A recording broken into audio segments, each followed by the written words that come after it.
క్రీస్తునందున్న పరిశుద్ధులందరికీ ప్రభువైన క్రీస్తు నామంలో శుభాభివందనాలు. దేవుని ప్రేమ ఆధ్యాత్మిక కార్యక్రమానికి స్వాగతం.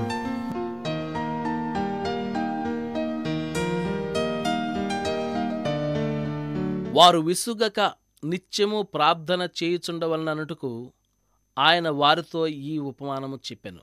లూకాసు వార్త 18వ అధ్యాయం 1వ వచనం. విసుగు పుట్టి ప్రార్థన చేయడం మానుకోవడం అనేది క్రైస్తవ జీవితంలో అన్నిటికంటే అతి భయంకరమైన శోధన. మనం ఒక విషయం గురించి ప్రార్థన చేయడం మొదలు పెడతాం.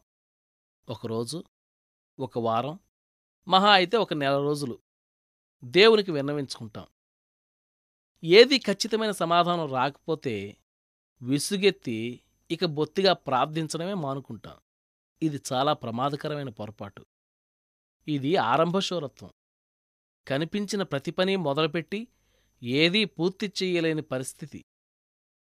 ఇది జీవితం నాశనం కావడానికి హేతువు.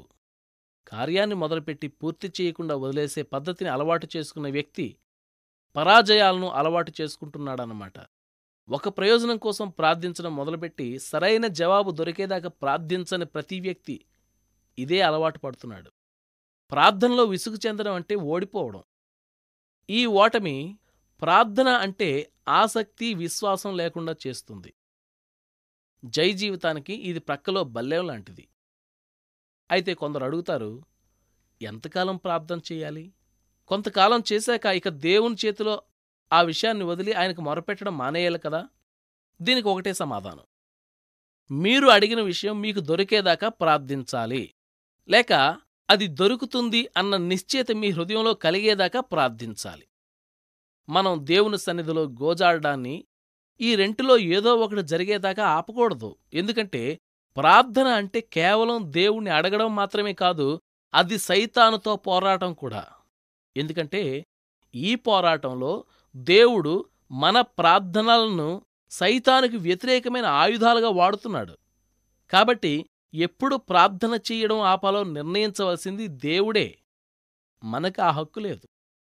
జవాబు వచ్చేదాకా లేక జవాబు వస్తుందన్న నిశ్చయిత కలిగేదాకా మన ప్రార్థనలను ఆపే అధికారం మనది కాదు.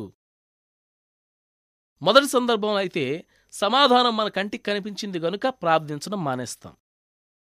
రెండో సందర్భంలో అయితే సమాధానం వస్తుందని నమ్ముతాం గనుక మానేస్తాం.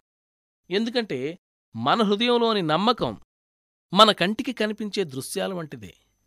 ఎందుకంటే ఈ నమ్మకం దేవుని నుండి, దేవుని వలన కలిగిన నమ్మకం. మన ప్రార్థనా జీవితంలో అనుభవజ్ఞులమవుతున్న కొద్దీ దేవుడిచ్చే నిశ్చయిత ఎలాంటిది అన్న విషయాన్ని మరింతగా గుర్తుపడుతుంటాం. ఆ నిశ్చయితను ఆధారం చేసుకుని ఎప్పుడూ నిశ్చింతగా ఉండవచ్చు, లేక ఎలాంటి పరిస్థితిలో మన ప్రార్థనని కొనసాగించాలి అనే సంగతి మనకు అర్థమవుతుంది. దేవుని వాగ్దానాల మజిలీలో వేచి ఉండండి. దేవుడొచ్చి మిమ్మల్ని అక్కడ కలుసుకుంటాడు. తన వాగ్దానాల బాట మీదుగానే నడిచి వస్తాడాయన. దేవుని ప్రేమ ఆధ్యాత్మిక కార్యక్రమాన్ని చివరి వరకు వీక్షించిన శ్రోతలందరికీ మా హృదయపూర్వక వందనాలు.